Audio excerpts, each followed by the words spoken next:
The flickering neon sign of the Salty Dog Tavern cast a lurid glow on the rain-slicked streets of Norfolk, its siren call beckoning those seeking solace or escape from the dreary monotony of their lives.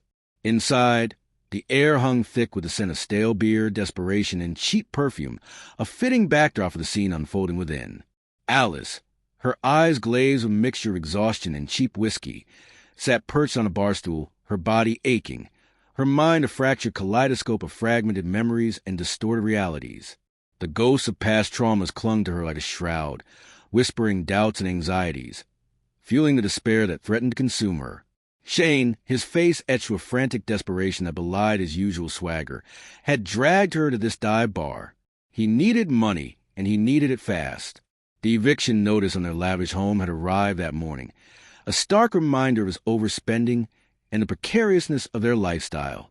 "Loosen up, darling," he'd hissed, his voice a silken command laced with subtle threat.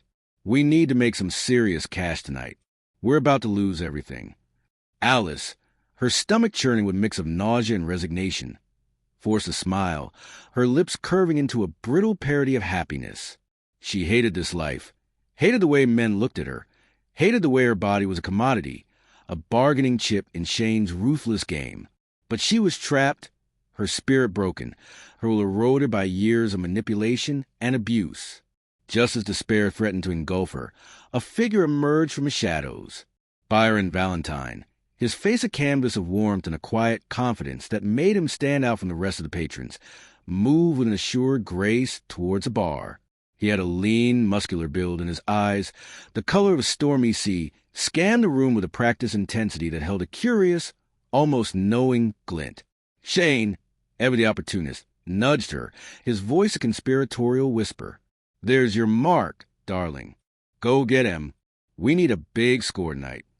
Alice, her steps heavy, her spirit weary, approached Byron, her forced smile faltering as she met his gaze. And in that moment, something shifted within her. His eyes, a mesmerizing shade of green, held an intensity that made her breath catch. It wasn't just his physical presence that commanded attention. There was an underlying power, a raw magnetism that pulsed beneath the surface, a quiet confidence that was both alluring and unsettling. Byron, for his part, felt a jolt, a primal recognition that defied logic. The moment their eyes met, the world around him seemed to fade away. He had seen this woman, this ethereal creature with haunting green eyes and a melancholic smile, in his dreams as a child.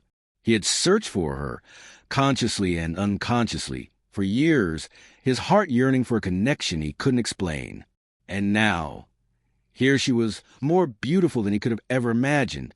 "May I buy you a drink?" he asked, his voice a low, husky rumble that sent shivers down her spine, a hint of something deeper in his tone. Alice, drawn to his raw magnetism, found herself nodding, her voice barely a whisper. As they sat at the bar, their conversation flowed effortlessly, a seductive dance of words and unspoken desires. He learned her name, Alice, and the sound of it resonated within him, a melody he had been waiting to hear. Alice, in turn, found herself opening up to him, drawn to his quiet intensity, his gaze holding a promise of something unknown. Their laughter filled the smoky air with a lightness Alice had forgotten existed. She felt a spark of hope ignite within her, a flicker of warmth in the desolate wasteland of her soul. For the first time in a long time, she felt a glimmer of something more than despair, a sense of possibility, of a future that wasn't defined by darkness and despair. And then the unexpected happened. The bar doors burst open, and a wave of uniformed officers flooded the room, their faces grim, their movements precise. The air crackled with tension. "Shane Godel." A booming voice echoed to the tavern, amplified by a bullhorn. "You're under arrest for multiple counts of grand larceny, aggravated assault, and conspiracy to defraud. You have the right to remain silent."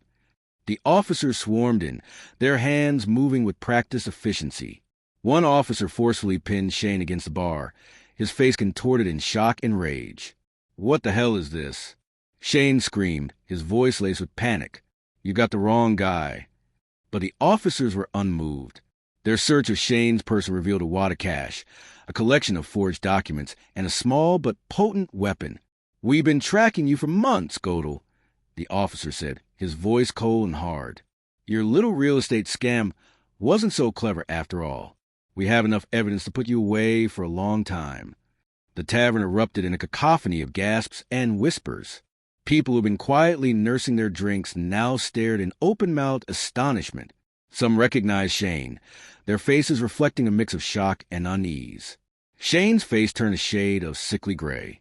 He was no longer the smooth-talking manipulator, but a cornered animal, his eyes darting around the room in a desperate search for an escape. Suddenly, the atmosphere in the tavern shifted again. One of the officers, who had been observing Alice, stepped forward. "Alice," he began, his voice laced with cold formality. "Alice Golden?" Alice's heart pounded in her chest. She hadn't expected this. She looked at the officer, her eyes wide with a mixture of fear and confusion. "Yes?" she whispered, her voice barely audible. "You're under arrest as well," the officer stated, his voice flat and emotionless. "For conspiracy and aiding and abetting." The room fell into a stunned silence. Even the officers who had been focused on Shane paused, their attention now drawn to Alice. "What? No!" Alice exclaimed, her voice rising in panic.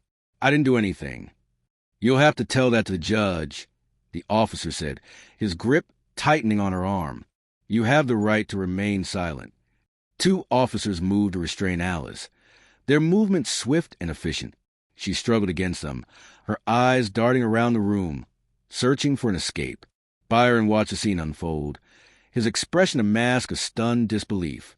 He saw the fear in Alice's eyes, the desperate plea for help. He wanted to intervene, to protect her, but he was frozen, caught in the shock of the moment. Alice was led away, her protests echoing through the tavern, her fate uncertain. The room buzzed with whispers, the patrons exchanging shocked glances. Byron, his mind reeling, watched as the officers escorted Alice and Shane out of the tavern. He felt a surge of anger, a burning desire to uncover the truth, to understand why Alice had been arrested. He knew, with a chilling certainty, that this was more than just a simple arrest. This was part of a larger, more dangerous game, and he was determined to find out who was playing it.